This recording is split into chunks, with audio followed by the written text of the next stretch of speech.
Tusen takk, president. På vegne av finanskomiteen så har jeg gleden av å legge frem en ikke overraskende delt innstilling, president, mellom regjeringspartiene på den ene siden og Fremskrittspartiet, Kristelig Folkeparti, Høyre og Venstre på den andre siden. Saken har sitt utgangspunkt, president, om et firma som i likhet med andre firma har satset på alternative drivstoff som skal bidra til å løse både miljøproblemer. I dette tilfellet her det kanskje et drivstoff som løser noen av den astmaproblematikken, den NOx-problematikken som vi ser av tradisjonelle dieselbiler i storbyene som Bergen og Oslo plaget med, på særlig vinterstid.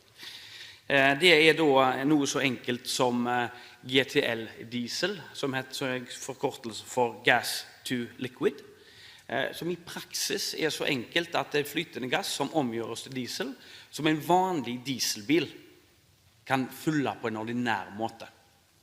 Andre gassbaserte drivstoff vet vi jo at må ha spesialbygd motor, ombygd bil, og dermed noen helt andre kostnader, president. Bakgrunnen altså at Toll- og avgiftsdirektoratet har da klassifisert drivstoffet på en måte som forslagsstillerne mener feil. Konsekvensen at prisen på drivstoffet ikke konkurransedyktig, og dermed vil det ikke være et alternativ på norske marked lenger. Det har vært en utfordring med saken for sakens ordfører, og sikkert også komiteen og departementet, det at det har vært en sak som handler nå i rettsapparatet. Da skal også komiteen være forsiktig med å uttale seg og skrive noe om sakens natur, og dermed så har jeg som saksordfører prøvd å forholde meg til drivstoff som type, ikke firmaer som selger dem, og det synes jeg vi har klart på en forbilledlig måte, president. Jeg går nå over til å argumentere for Høyres syn, president. Jeg registrerer at andre partier vil også tale for sine syn. Men jeg mener at dette en dårlig politisk håndtert sak, særlig av Arbeiderpartiet, president. Når denne saken ble kjent til sommeren, så gikk Arbeiderpartiets medlem i energi- og miljøkomiteen, Torstein Rudihagen, ut og sagt at dette strider mot avgiftsprinsippene. Det alle fra Høyre, FrP, KrF og Venstre enige i, president. Det ikke sånn at alle typer drivstoff i dag har en veibruksavgift. Elbiler har det ikke, etanol har det ikke, vanlig gass har det heller ikke. Men altså denne typen har direktoratet, president, innført en avgift på. For oss i Høyre så handler det litt også om rammebetingelsene. Skal man da stimulere forskere, små firmaer, som skal satse på alternative drivstoff, både for å utvikle lokale arbeidsplasser, gjerne for universitetsmiljøer, produksjonsmiljøer, så betyr det altså at man slipper avgiftene i startfase noe som har vært gunstig.